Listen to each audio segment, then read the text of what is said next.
So hello everyone, welcome back to my YouTube channel. So thumbnail देखकर आपको लग ही गया होगा कि आज हम क्या डिस्कस करने वाले हैं। तो उससे पहले प्रीवियस वीडियो में हमने देखा था कि कैसे हम सिर्फ 3 ट्रिक की हेल्प से हमारे 100 एबव प्लांट के रसपंचक को कवर कर सकते हैं, जिसमें हमारे ऑलमोस्ट सभी डिटेल प्लांट तो कवर हो ही जाते हैं। इसके साथ ही हमने ऐसे नॉन डिटेल प्लांट्स के रसपंचक को भी कवर करा था जो कि प्रीवियस ईयर के क्वेश्चन पेपरों में पूछे गए हैं।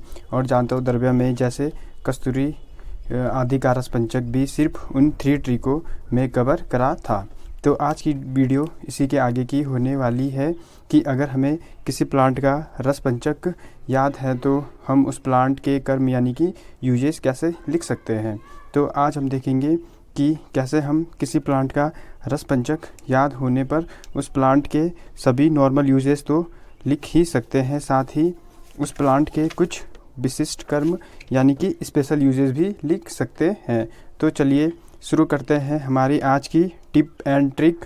और इसके साथ ही हम वीडियो के एंड में देखेंगे कि कैसे हम अष्टविध वीर्य को एक इजी ट्रिक से लर्न कर सकते हैं। तो चलिए शुरू करते हैं। इसी प्लांट के साधारण यानी कि नॉर्मल यूजेस लिखने के लिए हम 2 ट्रिकों का यूज करते हैं। पहला है हमारे रस के अनुसार हम कर्म कैसे लिखते हैं, दूसरा है हमारा कि वीर्य के अनुसार हम कर्म कैसे लिखते हैं। और विशिष्ट कर्म को लिखने के लिए हम रस, गुण, वीर्य और विपाक चारों चीज़ों को देखते हैं। तो सबसे पहले हम साधारण यानी कि नॉर्मल यूजेस को देखते हैं कि उन्हें हम कैसे लिख सकते हैं।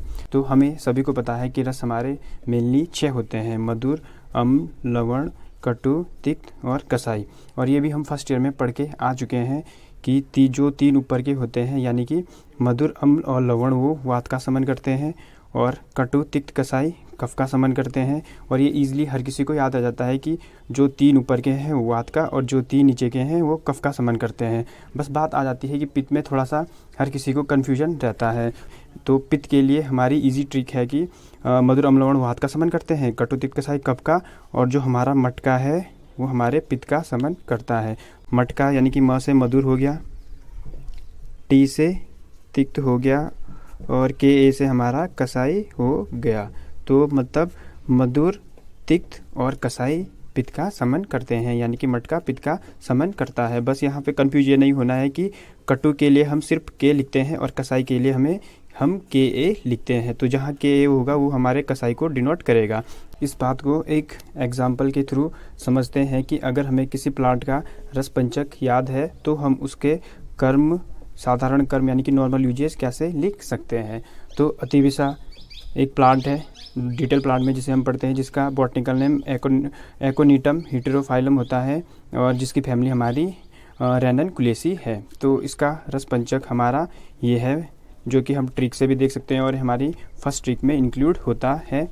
अब हम देखेंगे कि कैसे हम रस को देखकर अपने प्लांट का नॉर्मल यूज़ यानी कि कर्म लिख सकते हैं। तो हमें पता है कि अतिविसा का रस क्या है, कटु और तिक्त है। तो अब हमें देखना है कि कटु और तिक्त किस किस दोष का समन करते हैं। तो कटु हमारा ये रहा, तो कटु से हमें पता चल गया कि कटु कफ का समन करेगा, और तिक्त जो हमारा है, तिक्त हमारा पित्त में भी है, तिक्त यहाँ भी है। तो कटु तिक्त से तो यहाँ कफ का समन करेगा और तिक्त हमारे पित्त में भी है। तो अब हमें यहाँ से मिल चुका है हमारा एक नॉर्मल यूजेज कि हम लिख सकते हैं कि कफ और पित्त का समन करता है। कैसे भाई?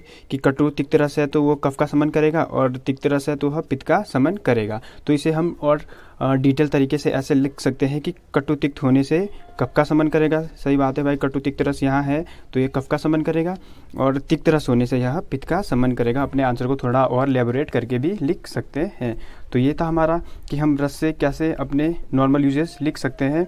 अब हम देखेंगे कि कैसे हम वीर्य से अपने नॉर्मल यूजेस को लिख सकते हैं। तो चलिए देखते हैं।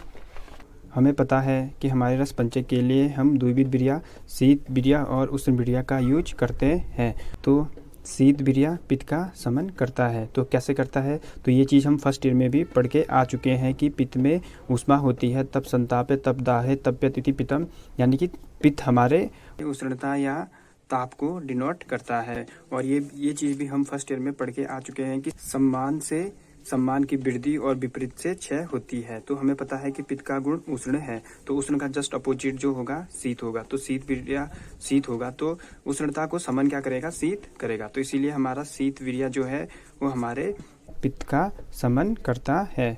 सेम कॉन्सेप्ट यहाँ वात और कफ में अप्लाई होता है। इन दोनों का गुण शीत गुण होता है। तो शीत का जस्ट अपोजिट क्या होता है, शीत का जस्ट अपोजिट उष्ण होता है। तो जो हमारा उष्ण वीर्य होगा वो हमारे वात और कफ का समन करेगा।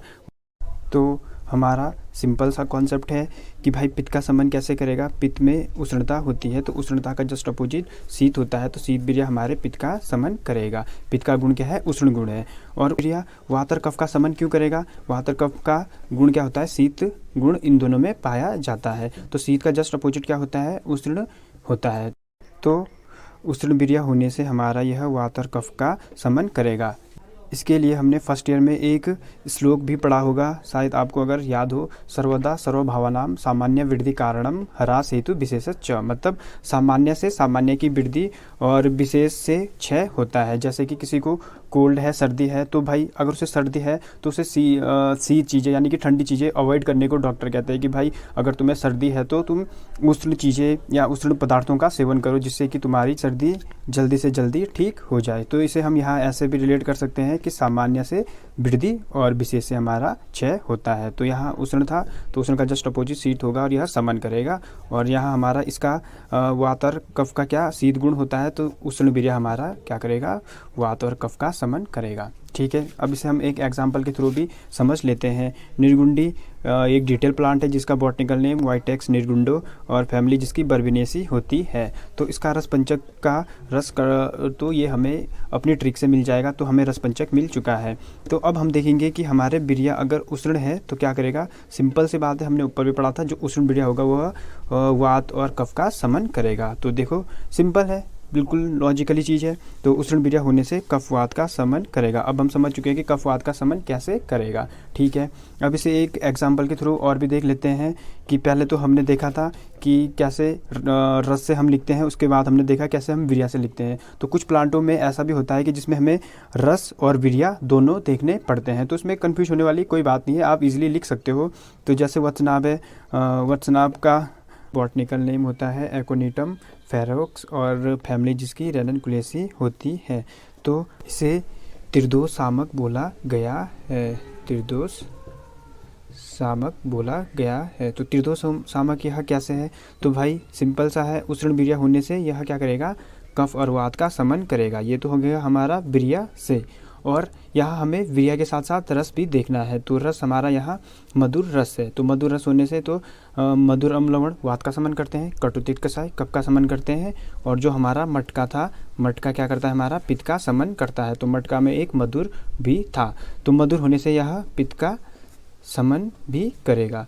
तो इसीलिए हम इसे त्रिदोष शामक कहते हैं कि उष्ण वीर्य होने से यह कफवात का समन करेगा और मधुर होने से यह पित्त का समन करेगा।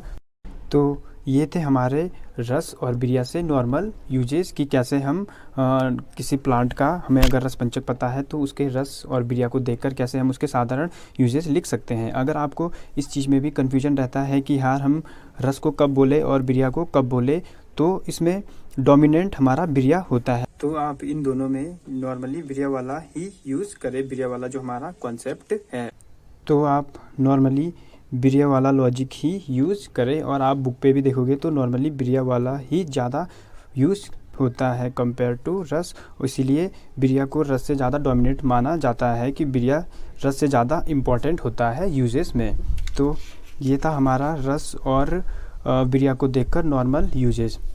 नॉर्मल यूजेस के लिए हम सिर्फ रस और वीर्य को देखते हैं। बट अगर हमें किसी प्लांट का रस पंचक से उसके विशिष्ट कर्म या विशिष्ट यूजेस देखने हैं तो उसके लिए हम रस पंचक के रस, गुण, वीर्य और विपाक सभी चीज़ों को देखते हैं, जो इसके बहुत ही स्पेसिफाई कर्म होते हैं। जैसे कि हमारा अर्जुन हृदय रोग के लिए अच्छा है, पाषाण भेद जिसे पत्थर चट्टा भी कहते हैं वो किडनी स्टोन इन चीज़ों में यूज होता है। इस टाइप से जो उनके विशिष्ट यानी कि जो उनके बहुत ही इंपॉर्टेंट यूज है वो तो आपको याद ही करने पड़ेंगे, लेकिन जो उसके नॉर्मली विशिष्ट कर्म होते हैं, जैसे कि आपको अगर अर्जुन का नॉर्मली एक यूज़ याद है और आप उसके साथ ये सब चीज़ें लिख देते हो तो आपका ईजिली काम चल जाएगा और आपके मार्क्स यहाँ बिल्कुल नहीं कटेंगे। और ये सारे विशिष्ट कर्म है। बस ये है कि जो हमारा रस और बिरिया से हमने पीछे देखा था उसमें तो लॉजिकल चीज़ें थी, बट यहाँ हमें ये सब चीज़ें लर्न करनी पड़ेगी मतलब इसमें, ठीक है। तो देखते हैं। तो फर्स्ट है हमारा उष्ण बिरिया होने से कफवात सामक एवं पित्तवर्धक है। तो ये चीज़ तो समझने वाली है और हम इस चीज़ को पीछे भी डील कर चुके हैं कि उष्ण बिरिया होने से कफवात सामक तो है, क्योंकि कफ और वात का शीत गुण होता है, तो शीत गुण होने से यह उष्ण को क्या करेगा, समन करेगा। और पित्त को वर्धक क्यों होगा, क्योंकि पित्त का तो खुद ही अपना उष्ण गुण है, तो हमें पता है कि सम्मान से सम्मान की वृद्धि होती है। तो उष्ण बिरिया होने से यह क्या करेगा, पित्त कफवात का समन करेगा और पित्त का वर्धक होगा। एक चीज़, ठीक है, एक विशेष कर्म हमें यहाँ से मिल जाता है। दूसरा है कि उष्ण बिरिया और कटु रस होने से दीपन, पाचन और अनुलोमन होगा। विशिष्ट कर्म यहाँ से मिल जाता है। उसके बाद उष्ण तीक्ष्ण होने से वृक्कों को क्या करेगा, उत्तेजित करता है और मूत्र जनन होगा। जहाँ हमें उष्ण बिरिया मिलेगा और तीक्ष्ण गुण वाला कोई रस पंचक वाला कोई प्लांट मिलता है तो हमें ये कर्म वहाँ लिख देना है कि वृक्कों को उत्तेजित करता है, अतः मूत्र जनन होता है। और जहाँ तीक्ष्ण गुण होता है वह अस्मरी भेदन होता ही है। आप ये चेकआउट भी कर सकते हो कि पाषाण भेद का जो गुण होगा उसमें तीक्ष्ण होगा, वरुण का जो गुण होगा उसमें तीक्ष्ण गुण अवश्य होगा, क्योंकि यह अस्मरी भेदन यानी कि किडनी स्टोन को सही करते हैं, तो उनमें तो तीक्ष्ण गुण तो होगा ही, क्योंकि यह क्या करता है, अस्मरी भेदन है। तो आप ये चेकआउट भी कर सकते हो।